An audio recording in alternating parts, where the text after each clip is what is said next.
In this video today, I'm going to be talking about the benefits of moving into the UK on a skilled worker visa.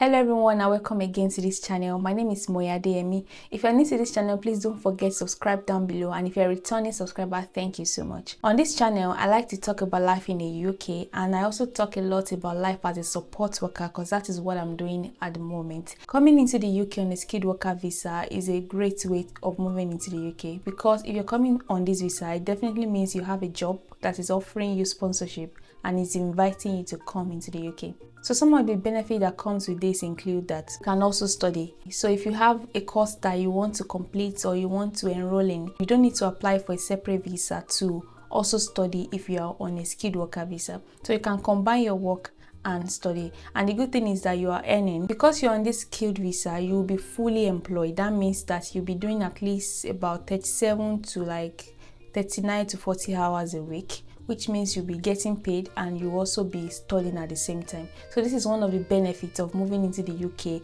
on a skilled worker visa. The other benefit of coming to the UK on a skilled worker route is that you can bring your spouse and dependents. Except if you're coming into the UK under the care worker visa and you're coming in as a carer, that is the only category of someone who is on a skilled worker route that can't bring a dependent. But if you're on every other skilled worker route, you can bring your dependent, you can bring your spouse in, and your spouse also can apply for a job. Your children can benefit from going to public schools that they don't have to pay the school fees and all. So this is another benefit of moving into the UK on a skilled worker visa. Also, if you're coming to the UK on a skilled worker visa, you can take on additional work. So in some cases, maybe if your work is flexible, you can be able to take in other jobs. Some people work with more than one employer. They have the flexibility to do so. So coming to the UK under this skilled worker visa gives a lot of flexibility sometimes, especially if your job is not taking all of your time and you still have time to do other things. So you can take on additional jobs. Most times, the additional jobs that you can take must be in the same occupational code as the one that you're presently doing.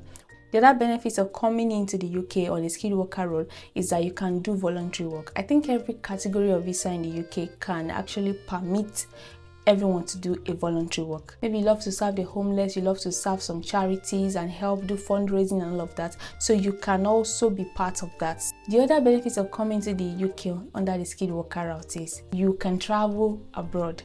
What do I mean by this? For a Nigerian like me who comes to the United Kingdom, my passport is limited to the kind of countries I can travel without a visa. Coming into the UK on a skilled worker route will help you to maybe travel to some other countries that you might not need to apply for visas. So if you have a UK visa, there are some countries that you could travel to without needing to obtain a visa for such countries. If you come into the UK under this category of visa, you are already on a pathway to obtaining an indefinite leave to remain. So if you can be on a skilled worker visa for 5 years, after that 5 years and you meet some other criteria, you can apply to have an indefinite leave to stay in the UK. And if you have an indefinite leave to stay in the UK, this is also a requirement for you if you ever want to get a British passport. I will say from experience, I was on another category of visa for 2 years before I switched to a skilled worker visa.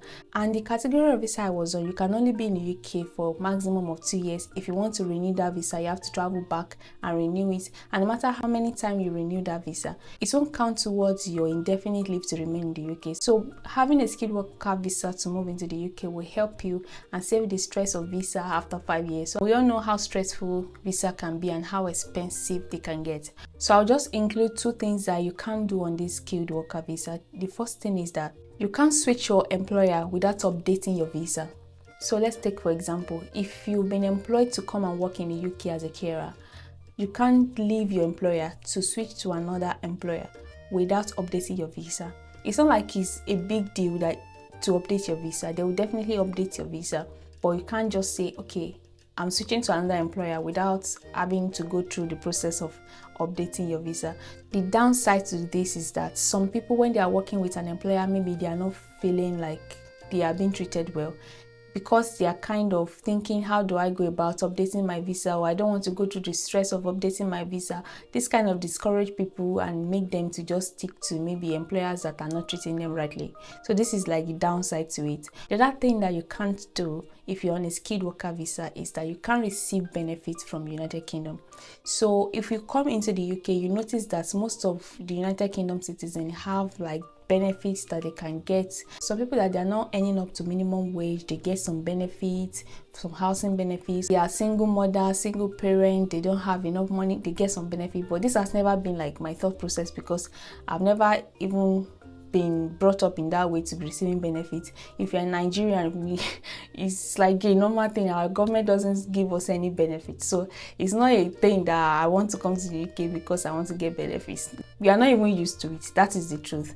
So it's not as if that is a bad thing for people to get benefit, but if you're under this category of visa, you won't be eligible to get the benefits that most UK citizens get, which is reasonable. So those are the two things that you can't do on a skilled worker visa. I hope this video has been clear, and if you have any question, if there's anything confusing, or if you have any suggestion or anything, please don't hesitate to drop it down in the comments and I'll be there to respond to you. If you haven't still subscribed to this channel, what are you waiting for? Please encourage this channel by smashing the subscribe button down below, and then I will see you in my next video. Thank you and bye for now.